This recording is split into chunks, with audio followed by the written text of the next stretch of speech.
Hi, I'm BJ Laudermilk for Lion Athletics. I'm here with softball head coach Richie Bruister. And coach, your team is returning from beautiful sunny Florida where you went 4-1 over the weekend, including beating the number 17th ranked team in the country. Talk about how the tournament went for you guys as a whole. Well, it was a great weekend for us. Anytime you go on the road and then come back victorious, that's wonderful because there's a lot of moving pieces. And we just learned your team is picked to finish second in the Lone Star Conference behind West Texas A&M.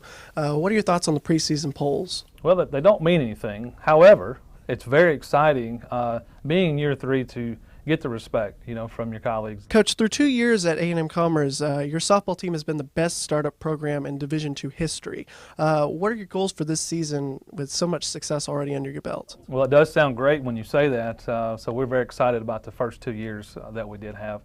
December Rivers went 2 for 3, one of the multiple standouts at the plate in the second game. Talk about how your team was able to keep the innings alive, working the pitch count, and just finding ways to get on base. Yeah, we had some key hits there and put the pressure on them in the first inning and had a chance to open it up, and I was hoping that we would, but Speaking of lineup changes, you had a couple of players not known for hitting for power spark your lineup. Vanessa Vina and Chelsea Slider hit some home runs on Saturday.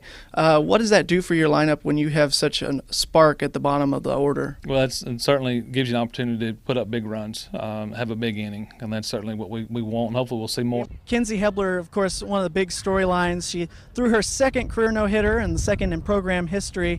What did you notice from her when she was in the circle in the game? Well, she was going at the batters, and that's what we're trying to get all of our pitchers to do is attack the hitters. We've got a great defense, and so don't walk anybody. Kenzie Hebler had another no-hitter on Saturday.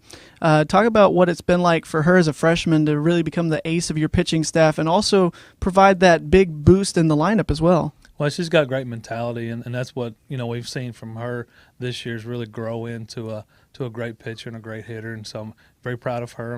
Kenzie and Mariah had back-to-back home runs, not once but twice. Is it safe to assume that they'll be battling for that home run crown behind each other in the lineup for the rest of the season? Well, I hope so. I hope they just continue. One hits one, and the next one hits another one. I love that.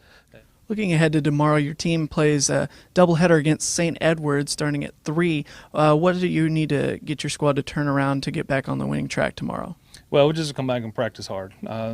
We've been doing that. And so now it's just those kids have to believe in themselves. We got some young folks. We got some freshmen out there that they've got to start believing in themselves and their talents, that they are better than the other teams, and they are. And that's what I've been telling them. They're very talented. We put a better team on the field than the other teams, and they have to show up and prove that. And when they start believing in that, we're going to see a lot of good things from them.